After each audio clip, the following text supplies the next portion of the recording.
Welcome back, everyone, to Whip Check. This is where we, dive into the latest and greatest in the automotive world. And today, we're checking out the brand new 2025 Bentley Continental GT Speed. That's right, a car that always generates a lot of buzz. Absolutely. So you've probably seen some headlines, maybe a few first looks. Our mission here is pretty simple. Cut through the noise and give you the real lowdown on what's actually new and noteworthy with this iconic luxury GT. And to do that, we've dug into some detailed first-hand accounts. We're primarily looking at video transcripts from Redline reviews and Doug Demuro. Two really good sources, often with slightly different takes. Exactly. Gives us a nice balanced view. Because, let's face it, when a Conti GT gets an update or maybe a full redesign, we'll get into that. You want to know what's really changed, right? It's worth the hype. Yeah. And hey, if you like these whip checks, remember to hit like and subscribe. Definitely helps us out. So where should we start? Maybe with what Bentley is actually calling this thing. Is it new, or just refreshed? Yeah, good point. Because there seems to be a bit of disagreement there, doesn't there? There really is. Redline reviews, they're framing it as a very heavy refresh, sort of a version 3.5, if you will.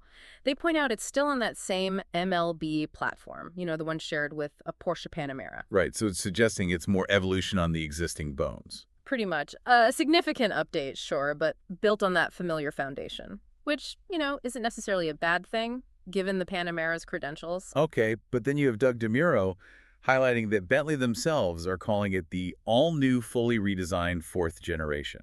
That's a much stronger claim. It is quite a contrast. But then, almost in the same breath, Doug notes the design looks, well, relatively unchanged. Huh. Okay, so Bentley says fourth gen, but visually it doesn't exactly scream revolutionary leap. That seems to be the consensus, yeah. Visually, it's evolution. Nicely done evolution, maybe, but still evolution. The big changes aren't necessarily on the surface. Which naturally leads us under the hood. Yeah. Because that's what the biggest story seems to be, isn't it? Oh, absolutely. This is the major shift. The headline news is the discontinuation of the twin-turbo W12 engine in the Speed model. Wow. End of an era, really. That W12 was such a defining feature for so many years. Iconic sound, effortless power. It really was. So replacing it is a big deal. So what's filling those shoes? It's got to be something pretty special. It is, in its own way. They've gone with a 4.0-liter twin-turbo V8, but, and this is the key part, it's now part of a plug-in hybrid system. Ah, okay. V8 PHEV. Definitely a sign of the times, even at this end of the market. What can you tell us about the V8 itself? Familiar tech. Yeah, it's an engine with roots in the wider VW group. Think Audi RS models, some Porsches.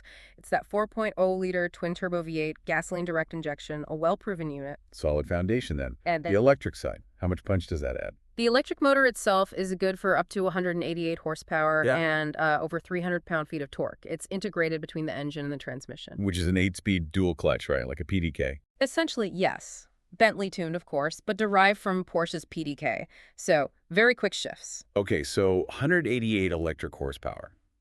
Decent. And the V8 puts out? Around 591 horsepower and 590 pound-feet from the gas engine alone. Right. So combined, what are we looking at? This is where it gets impressive. Total system output is a claimed 771 horsepower and 738 pound-feet of torque. Whoa. Okay, 771 horsepower. That is a lot. Redline reviews pointed out that's, 121 horsepower more than the old W12 Speed? Exactly. So purely on paper, it's a significant power bump despite losing 4 cylinders. But there's always a but with hybrids, isn't there? Wait. We'll get to that. First, the battery. It's a 25.9 kilowatt pack, though usable capacity is around 21 kilowatt. And that gives it what kind of electric-only range? Bentley's official claim is up to 50 miles. Redline reviews in their testing saw more like 45 to 47 miles. Still pretty respectable for this kind of car. Yeah, that's definitely usable for city driving or quiet neighborhood cruising. How long to charge it? It's got an 11 kilowatt onboard charger. So on a level 2 charger, you're looking at maybe 3 to 4 hours for a full charge. Standard 110V outlet, more like 12 hours. Interestingly, no DC fast charging capability. Okay, something to note for road trips. What about fuel economy compared to the old models? Is it actually more efficient? It's kind of a mixed bag. City MPG is slightly better than the W12 Speed 13 versus 12, but highway MPG is actually a touch worse, 21 versus 22 for the W12. Huh. And worse than the previous V8, too. Yeah, Redline noted it's 1 MTG less on the highway than the non-hybrid V8 it replaces. So the efficiency gains are maybe not as dramatic as you might expect, especially on the highway. Depends on how you drive it, I suppose. Okay, performance figures, 0-60. Bentley claims 3.2 seconds. They do, but Redline actually beat that. They were getting times consistently around 2.93 to 2.96 seconds. Under 3 seconds, okay. That is seriously quick for a big GT. Top speed. Claimed 186 miles per hour. Impressive numbers. But now, let's circle back. The weight. All that hybrid gear must add up, right? It definitely does. It's about 700 pounds heavier than the V8 model it replaces, and even around 400 pounds heavier than the outgoing W12 Speed. Oof.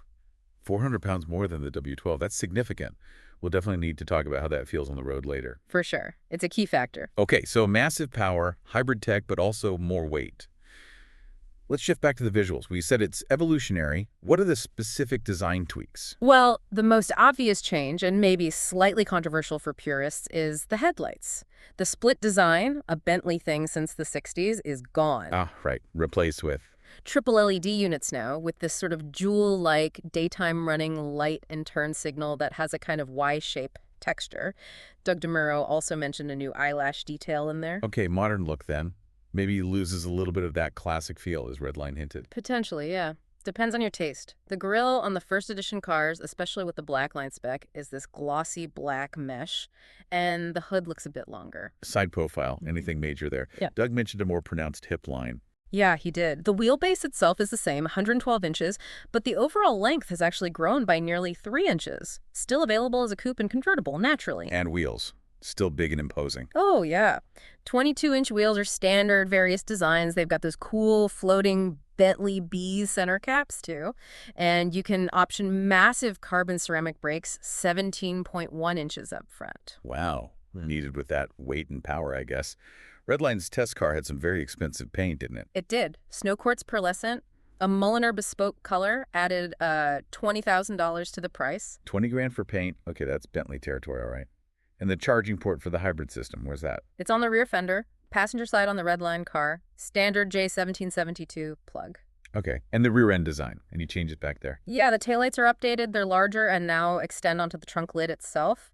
And speaking of the trunk lid, it's redesigned with an integrated sort of duckbill spoiler. The old one had a pop-up spoiler. Right, I remember that. Still got the quad exhausts. Yep, quad outlets are still there. And Doug made a point about the branding. Lots of Bentley logos everywhere.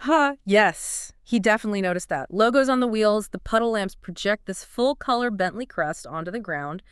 Even the trunk badge doubles as the trunk release button. They make sure you know what you're driving. Subtle, it is not. Yeah. Okay, let's move inside. Same story as the outside. Mostly familiar but updated. Pretty much, yeah. The overall architecture is very similar to the last generation, but the materials are, as you'd expect, just exquisite. Semi-aniline leather, Napa leather, Alcantara, real carbon fiber, cool metal trim. Doug loved the machined aluminum details and these sort of sculpted mountains on the door panels. Sounds suitably plush. Any wild color combinations? Well, Redline's car had that snow quartz exterior paired with a magenta and damson interior. Very striking. Shows the level of personalization available. Definitely makes a statement. Comfort features. Seats still incredibly adjustable. Oh, yeah. 20-way adjustable seats. Heated, ventilated, massaging, though ventilation and massage are often part of the first edition spec. And the driver gets a big 12.3-inch digital instrument cluster now, fully customizable. Good. And the main infotainment screen. Also 12.3 inches, and the big news there is it finally has wireless Apple CarPlay and Android Auto, with full screen integration too. That's a big step up from the old wired system. Thank goodness. That was overdue. Doug mentioned it's similar to Porsche and Audi systems. Yeah, shares that VW group feel. He did say, though, that he had some issues with CarPlay disconnecting randomly during his test, which is, not ideal in a car like this. A little glitchy, perhaps. What about the famous rotating display? Is that still an option? It is, yeah. Optional, but included in the first edition cars they tested. That 3-sided panel, touchscreen, analog gauges, or just a clean panel of wood or carbon fiber. Still a very cool, very Bentley feature. Love that sound system. Any high-end options? Yep, there's an optional name system, 22 speakers. Apparently sounds incredible, usually part of the first edition package too. Nice. And Doug had a comment about the key fob. He did. He liked the feel of it, heavy, high quality. But he pointed out the big B logo doesn't actually do anything, like it's not a button. which he thought was a bit of a missed opportunity. It does come with nice matching leather holders, though. It's the little things. Any other luxury touches? Soft closed doors, illuminated sills? All present and correct. Soft closed doors, motorized seatbelt presenters, one touchdown for all windows, illuminated Bentley sills, customizable mood lighting. All the expected refinements are there. Okay, sounds great. But practicality. Has the hybrid system eaten into the trunk space? Unfortunately, yes. That's one of the main trade-offs. The battery takes up quite a bit of room. Trunk space is down to about 9 cubic feet, which Redline said is roughly a 30% reduction, and the rear seats don't fold. Ouch.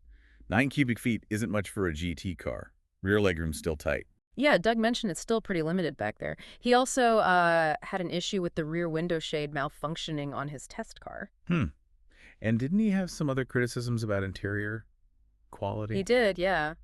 This was quite surprising. He felt the plastic around the center console controls looked and felt, well, relatively cheap, which is pretty jarring in a $300,000 plus car. Cheap plastic. Really? That's what he said. And even more concerning, he reported the hood latch mechanism actually fell off during his test. It fell off, the hood latch, on a brand new Bentley. Apparently so. He seemed genuinely surprised by it. Raises some questions about maybe initial build quality or solidity compared to past Bentleys. Wow, those are not insignificant points, especially at this price. Right. Okay, let's move on to the driving experience itself. How does all this tech translate to the road? Sport mode first. Right. Redline said in sport mode it's genuinely exhilarating. That instant electric torque really fills in any gaps before the turbos spool up, feels incredibly potent, and the dual-clutch transmission fires off shifts really quickly. So, properly fast when you want it to be. What about pure EV mode? You've only got 188 horsepower moving all that weight. Yeah, exactly. Redline described it as, frankly, boring. They said the engine kicks in quite easily if you press the throttle with any real intent. They even struggled to do a pure EV060 run because the V8 kept wanting to join the party. So EV mode is more for, like, silent departures or stop-start traffic? Seems that way. Useful for quietness and maybe short, low-speed journeys, but not really for engaging driving. Okay. Ride and handling. Does it still feel like a Bentley, despite the Porsche influences and the extra weight? It seems to strike a balance. Redline mentioned the quick dynamic steering feels quite Porsche-like, more direct. The seats are comfortable and supportive, good for both sporty driving and cruising. It handles the weight relatively well, but you probably feel it in tighter corners. And refinement. Is it library quiet inside? Generally very well insulated, yes. But Doug Demuro actually noted more tire noise and wind rush than he expected for a Bentley, which is interesting. Maybe a consequence of the specific wheels or tires on his test car. Or maybe just not quite as isolated as previous generations. Could be. He also found the adaptive cruise control a bit lazy, not very proactive. Visibility wasn't great either. According to Redline, they suggested a digital rearview mirror would be helpful. Okay.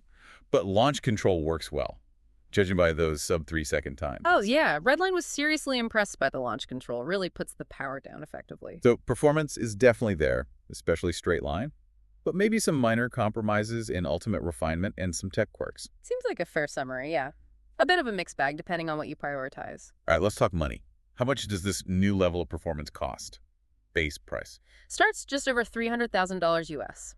Doug Demuro's figure was around $325,000, which is about a $10,000 increase over the old W12 Speed.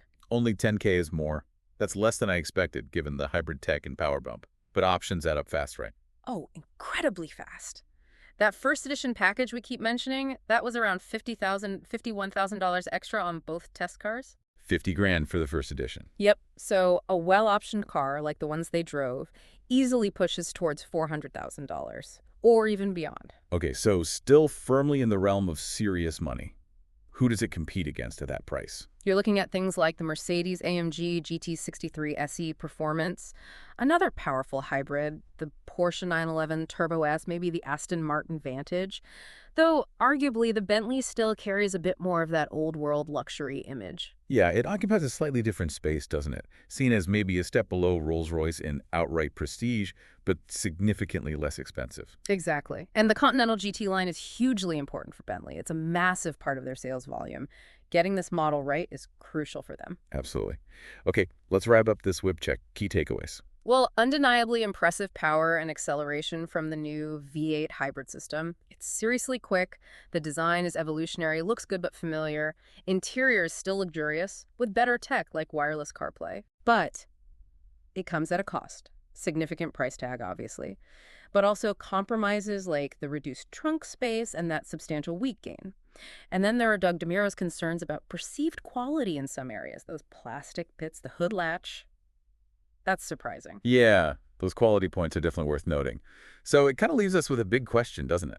For you listening. Yes. The extra performance and the nod to efficiency from the hybrid system make up for losing the character of the W12 and the added weight and complexity. And is this truly a fourth-generation car? A revolutionary step? Or is it more of a very thorough, very powerful refinement of the third generation, despite the marketing? What matters more to you in a grand tour like this? Cutting-edge hybrid power or that traditional, perhaps more analog Bentley feel? Something to think about. Hopefully this whip check gave you a clearer picture of the new Continental GT speed, the good and the maybe not so good. Yeah, hopefully a good overview to help you make sense of it all. Exactly. Well, that's all the time we have for this whip check. Don't forget to like and subscribe if you enjoyed it, and we'll catch you on the next one. Thanks for tuning in.